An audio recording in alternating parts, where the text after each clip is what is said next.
Eu alugo a minha casa na Carolina do Sul pelo Airbnb sempre que eu não estou usando. É uma casa modesta de 3 quartos e um banheiro. A casa fica perto da praia. 2 dos quartos são para hóspedes e estão acessíveis às pessoas que alugam a casa. O quarto principal eu mantenho trancado com as minhas roupas e pertences lá dentro, em vez de eu ter que ficar levando de lá para cá toda vez que eu for alugar a minha casa. Eu tenho uma fechadura comum e um trinco para trancar a porta. Então, ninguém entra lá a menos que derrubem a porta ou quebrem a janela. Mas também não é como se eu guardasse algo de muito caro lá dentro. Principalmente, são apenas algumas roupas. Isso foi no início da primavera passada. Ainda estava muito frio em Massachusetts, onde moro a maior parte do ano.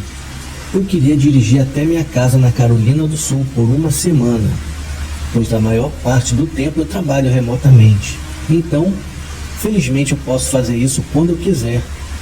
Normalmente eu teria a minha faxineira de sempre para limpar a casa depois que cada hóspede saísse. O custo do serviço dela está incluído no preço do aluguel no Airbnb, mas como eu ia para lá logo após o locatário atual sair, então eu guardei o dinheiro da faxineira e planejei limpar a casa por conta própria. O último locatário era um cara chamado Ramon, e pelas nossas mensagens, ele me disse que estava alugando com a sua noiva e me perguntou por bons restaurantes para comer na área. Ele parecia bem confiável. Para dizer a verdade, eu sempre prefiro alugar para casais ou grupos menores de mulheres, em vez de grupos de homens jovens, porque geralmente são eles que vêm e se embebedam e potencialmente danificam o lugar. Comecei a minha viagem bem cedo, logo pela manhã. Foram cerca de 16 horas dirigindo, parando apenas para fazer um lanche rápido e para usar o banheiro. Quando eu cheguei em casa, já era por volta das 10 horas da noite. Destranquei e abri a porta da frente antes de voltar ao meu carro para pegar as minhas malas e entrar. Eu estava exausto da viagem e nem me dei ao trabalho de verificar o lugar ou ver se havia alguma bagunça. Fui direto para a porta do meu quarto para destrancá-la e me joguei na cama sem escovar os dentes ou fazer qualquer coisa que não tenha feito durante uma viagem de 16 horas sem parar. Então me arrastei para debaixo das cobertas e em questão de minutos eu já estava dormindo como se fosse um bebê. Você até pensaria que eu teria dormido a noite toda, mas não. Eu acordei em um quarto escuro. O relógio ao lado da minha cama marcava 11h30 da noite. Eu havia dormido apenas um pouco mais de 1 hora, pois algo havia me acordado. Peguei o meu celular para verificar se havia alguma mensagem por hábito. Depois eu acendi o abajur, olhei ao redor do meu quarto e depois levantei e fui para a sala de estar. Então eu aproveitei o momento para começar a analisar o local e não notei nada. Não havia nada de errado ou fora do lugar, nem o travesseiro, nem uma lata de cerveja. Nada, absolutamente nada de errado estava com a casa. Então eu fui para os quartos e ambos estavam vazios, embora as cobertas de uma cama em um dos quartos parecessem ter sido mexidas. Então sim, eles vieram aqui para casa. Pensei que eles poderiam ter sido o casal mais limpo que já ficou em minha casa.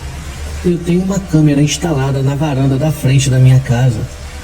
Eu nunca realmente pensei em verificar alguma coisa ali, a menos que algum cliente esteja me dando algum tipo de problema.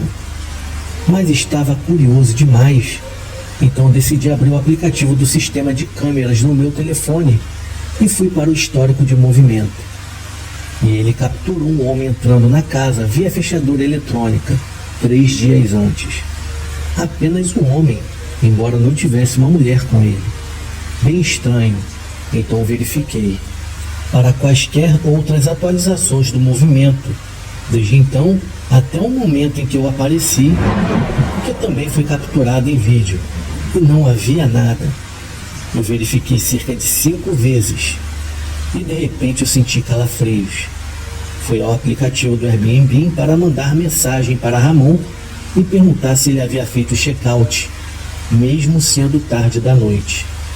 Fui verificar então o quarto onde eu presumi que ele tivesse dormido. e comecei a verificar debaixo da cama e nos armários.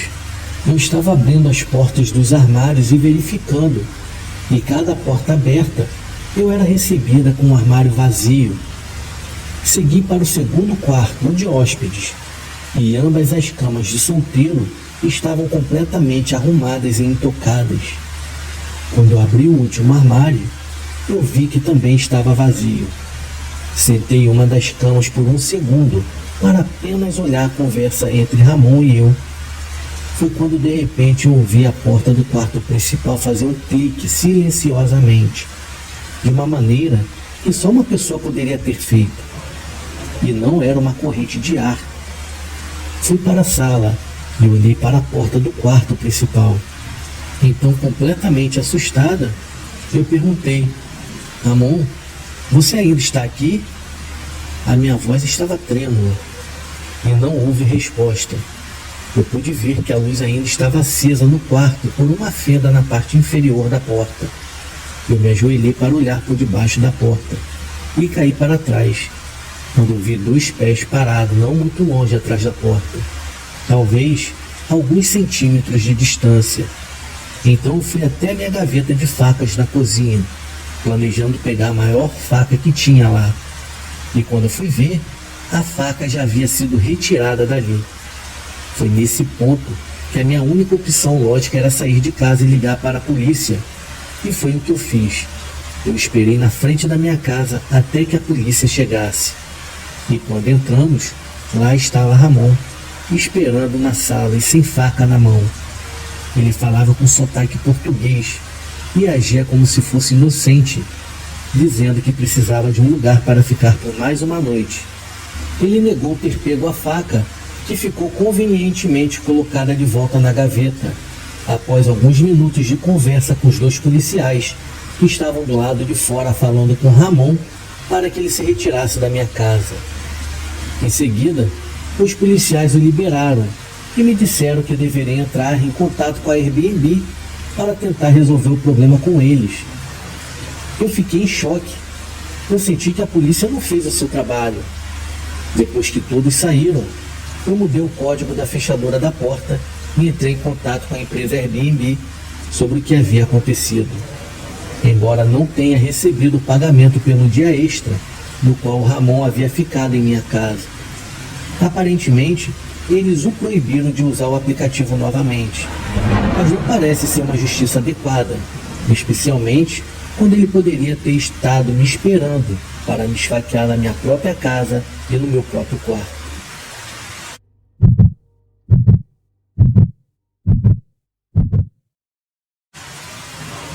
Eu tenho 26 anos e ainda moro com os meus pais. Não estou satisfeito com o meu trabalho e ainda estou em um relacionamento no qual eu não tenho certeza se eu quero levar adiante. Sem contar que a minha mãe e eu não estamos nos dando bem já faz uma semana. E todo mundo ao meu redor já estava me incomodando. Na verdade, eu queria fugir por um fim de semana. Então eu procurei pequenos apartamentos de um quarto no Airbnb e acabei encontrando um bem barato, que fica na cidade de Virgínia, a algumas horas da minha casa. Pelas fotos, parecia um lugar agradável, privado e pacífico, cercado por bosques. Era a época de outono, então a folhagem estaria bem bonita. Eu disse aos meus pais que eu iria passar um final de semana lá.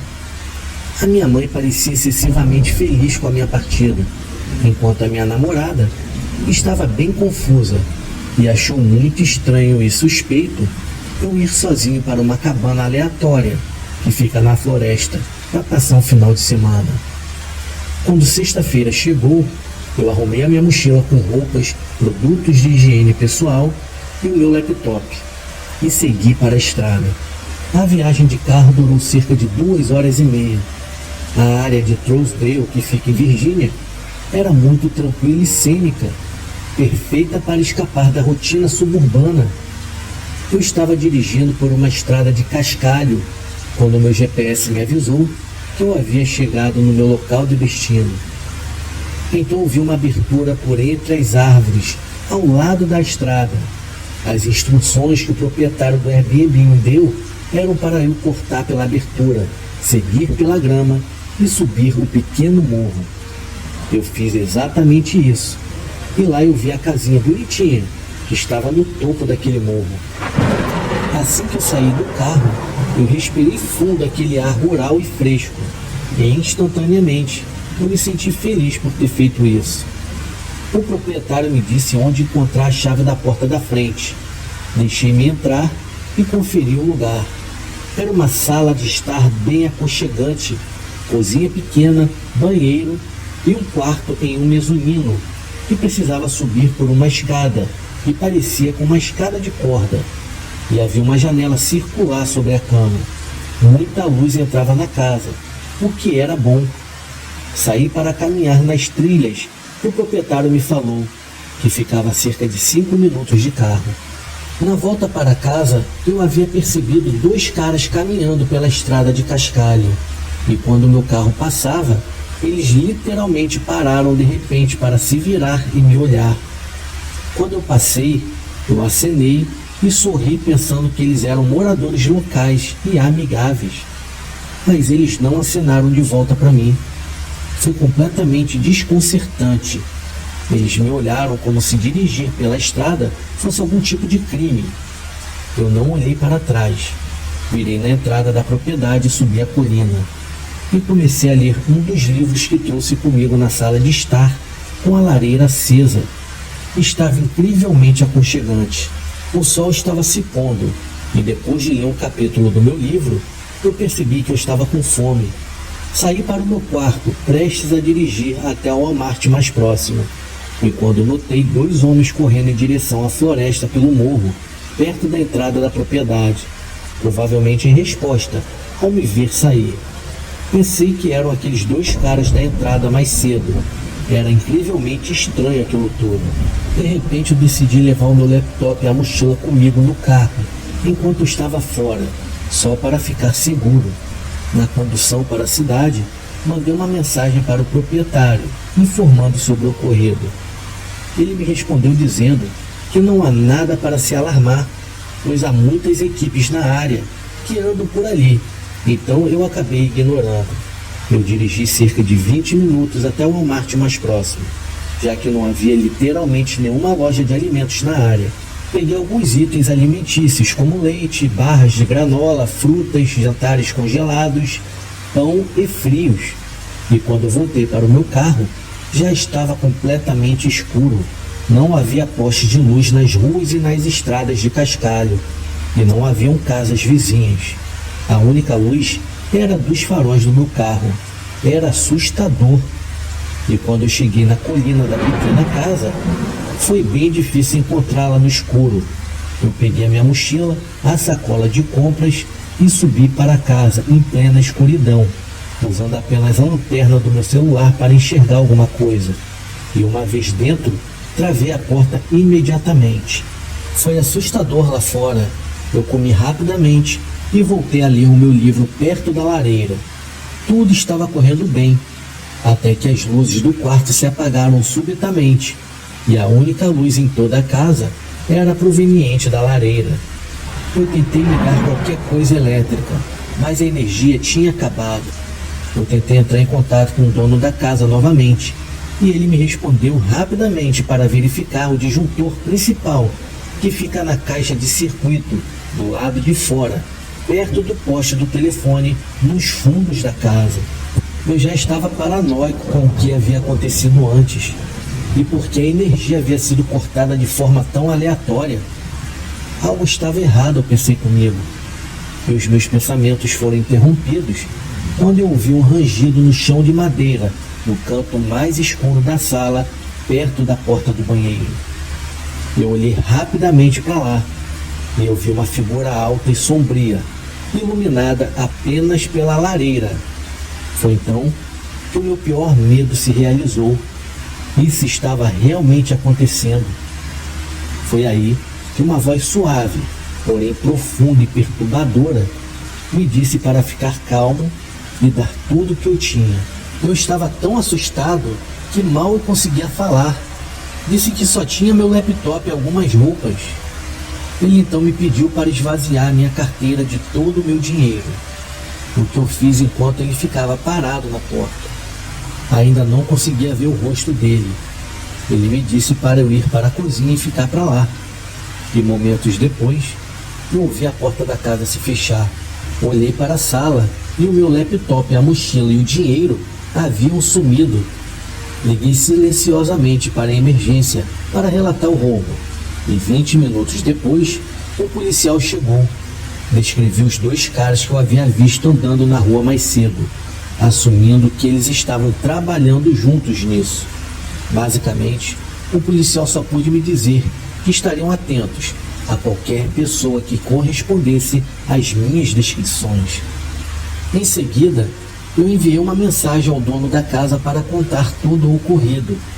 E a princípio, ele foi bem simpático comigo e lamentou pelo ocorrido, mas deixou bem claro que não iria me reembolsar pela minha horrível experiência.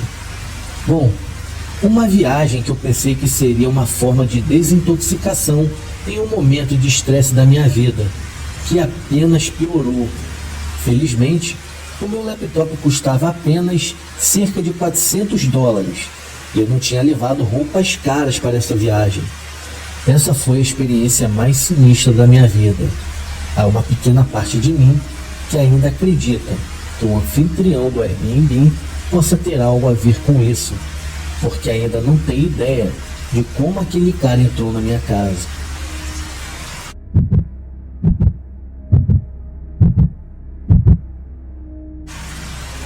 Algum tempo atrás, depois de alguns amigos e eu nos formarmos no ensino médio, celebramos no Parque Nacional das Montanhas Brancas.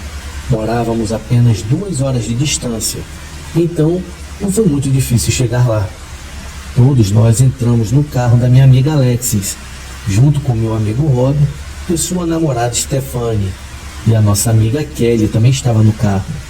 O carro da Alexis era um Hyundai Accent, ou seja, um veículo muito pequeno, então não levamos muita coisa. Estávamos indo para uma casa alugada pelo aplicativo Airbnb em Carroll, em New Hampshire, no auge do verão. Era uma bela viagem. Assim que chegamos na casa, vimos que era exatamente como nas fotos, exceto que as imagens não incluíam a aparência descuidada de um galpão ao lado da casa. Parecia até que já havia visto dias melhores aquele galpão, e que provavelmente eu poderia derrubá-lo sozinho. A minha amiga Alexis brincou que talvez algum velho maluco morasse ali, e era por isso que o lugar era tão barato. Todos nós rimos da situação e acabamos desfazendo as nossas malas. Para ser honesto, eu estava realmente interessado na Alexis. Eu acho que ela também estava em mim, porque ela sugeriu que deveríamos dividir uma cama, já que o terceiro quarto tinha 2 portas que levavam para o lado de fora e que tinha uma visão perfeita daquele velho galpão. Ela não queria dormir lá e também não me deixou dormir. Então, nós dois colocamos nossas coisas na sala de estar e fizemos do sofá-cama nossa cama. Mais tarde, todos nós nos sentamos na banheira de hidromassagem que fica na garagem / sala de recreação. A Alexis sentou ao meu lado e ficamos olhando para a floresta, enquanto o Rob e sua namorada estavam do outro lado. A namorada do Rob não conseguia entrar completamente na água por causa dos pontos que havia acabado de levar. Stephanie e eu éramos bons amigos e estávamos contando histórias engraçadas sobre o ensino médio. Estávamos bebendo e rindo, enquanto a Kelly, por outro lado, estava se trocando e não estava conosco. O Rob chutou a minha perna por debaixo d'água e piscou para mim, pois ele havia percebido que Alexis estava se aproximando de mim. E tentamos planejar o nosso próximo dia. E falamos sobre fazer trilha até o Monte Washington e o desfiladeiro Flume. Depois de um bom banho, eu deitei na cama com Alexis e assistimos um filme por um bom tempo. Na verdade, até as 2 horas da manhã. E depois saímos para fora de casa. A observação das estrelas aqui era supostamente incrível. E um pouco mais tarde, a Kelly se juntou a nós. O que aconteceu a seguir foi difícil de explicar. Em frente à casa, havia um enorme deck em que estávamos sentados. Estava escuro e não havia carros por perto, mais ou menos no meio do nada. Ninguém realmente entende o verdadeiro silêncio até estar longe de carros ou aviões. O céu estava completamente iluminado de roxo e azul e cheio de estrelas. Eu estava falando quando a Kelly me pediu para eu fazer silêncio, pois a poucos metros da varanda ela havia escutado alguns ruídos, como se algo estivesse se aproximando do deck. Definitivamente havia algo caminhando lá fora, mas eu falei que poderia ser algum guaxinim ou alguma raposa. Foi então que eu percebi que os passos soavam mais pesados. Foi quando eu olhei para Alex e o medo começou a se instalar, quando eu notei que no olhar dela estava voltado para um antigo galpão, onde os passos começaram. Então rapidamente eu conduzi as meninas para a cabana e tranquei todas as portas. Eu tentei explicar a elas que ainda assim poderia ser algum tipo de animal. E depois de um tempo, ambas se acalmaram. A Kelly voltou para o seu quarto e eu me deitei novamente ao lado da Alex. Na manhã seguinte, eu acordei com o Rob e sua namorada preparando o café da manhã na cozinha. Nós tínhamos um grande dia planejado e fizemos muitas trilhas, esquecendo do que havia acontecido na noite anterior, exceto por Alex, que quando voltamos da trilha, ela sugeriu explorar um antigo galpão que ficava ao lado da casa, pois agora já estava claro, e nada de ruim poderia acontecer, certo? E para ser sincero, eu não queria, mas eu também não queria que a Alex pensasse que eu era um covarde. Então abrimos a porta de tela, investigando a primeira sala. Havia uma velha e balançante cadeira de madeira, que parecia quebradiça e prestes a desabar se eu tentasse sentar. A porta ao lado tinha uma dessas maçanetas de latão, mas estava bem enferrujada e amassada. E quando eu olhei para Alex, antes de agarrar a maçaneta, e ao abrir a porta, não havia muito no quarto. O chão era de terra e as janelas estavam sujas e havia muito lixo no chão. Então nós dois vimos que não tinha nada de errado com a casa e decidimos ignorar o local e nos juntamos aos outros do lado de fora. O Rob estava começando uma fogueira e uma conversa típica estava acontecendo. Eu desliguei a luz de emergência do lado de fora para deixar uma atmosfera do fogo ainda mais agradável. Algumas risadas e histórias foram compartilhadas, Rob e eu nos gabando de nossas realizações e coisas do tipo. Foi então que ficamos em silêncio rapidamente, pois havíamos escutado o mesmo som de pisadas da noite anterior, agora vindo por detrás da gente, perto da linha das árvores. Mas dessa vez era muito mais rápido e estava vindo em nossa direção. Então houve um flash de luz verde, iluminando todo o quintal por um momento. O que quer que estivesse correndo em nossa direção havia parado, pois os meus pensamentos foram interrompidos pelos gritos da Stefanie, quando ela correu em direção à casa. Atrás da gente, um grito de pavor ou uivo foi ouvido, um som ensurdecedor, que inicialmente pensamos ser uma sirene. Eu levantei imediatamente gritando para todos entrarem em casa. Stefanie deve ter visto o que quer que fosse que fez aquele som, e na minha pressa eu acabei derrubando a Kelly, que ainda não havia entendido toda a cena. Após encontrar as meninas na sala de estar, ligamos imediatamente para a polícia. E assim que o policial chegou na nossa casa, ele procurou em todos os lugares com a sua lanterna, mas não encontrou nada. Ele nos explicou que o clarão que vimos foi causado por um raio que atingiu uma linha de energia próxima ou transformador. Quanto à coisa que vimos, ele disse que provavelmente era um urso.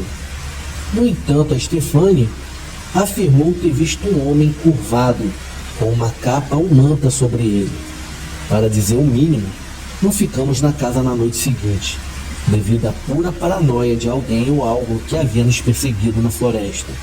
Desde então, não retornamos para as montanhas, pois ficou uma dúvida: o que era aquela coisa que estava perambulando ao redor da nossa casa?